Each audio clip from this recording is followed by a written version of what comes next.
এ যুগের নারী কেন শিল্পী হয়েছে? পর্দা ফরজ খোদা কোরআনে বলেছে। এ যুগের নারী কেন শিল্পী হয়েছে? পর্দা ফরজ খোদা কোরআনে বলেছে। মুখের আওয়াজটাও পর্দা করো, মুখের আওয়াজটাও পর্দা করো, না হলে জাহান্নামে চলে যাবে। এ যুগের নারী কেন শিল্পী হয়েছে? পর্দা ফরজ খোদা কোরআনে বলেছে। এ যুগের নারী কেন শিল্পী হয়েছে? পর্দা ফরজ খোদা কোরআনে বলেছে। লিপস্টিকের কি বাহার দেখো, ভাবখানা নাই দেখো জানো ছড়ি। লিপস্টিকের কি বাহার দেখো, পরখা পরে তবু আটো সাটো। ইউটিউবে তার দেখো ভিউটা কত, মধুর বাণী আছে কোরআনে কত। এমন ভাবে যারা গজল ছাড়ে, হিসাব দিতে হবে কঠিন ভাবে।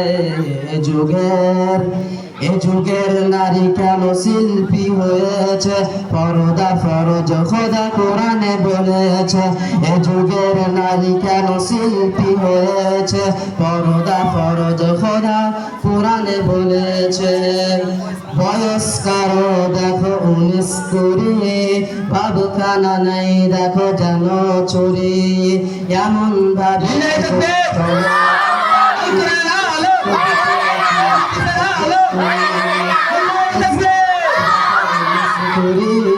ভাবখানা নাই দেখো যেন চুরি।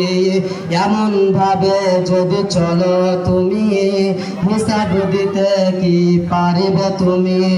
স্বামী সংসার ছেড়ে বেরিয়ে পড়ে, স্বামী সংসার ছেড়ে বেরিয়ে পড়ে, গজল গেয়ে ইনকাম করে।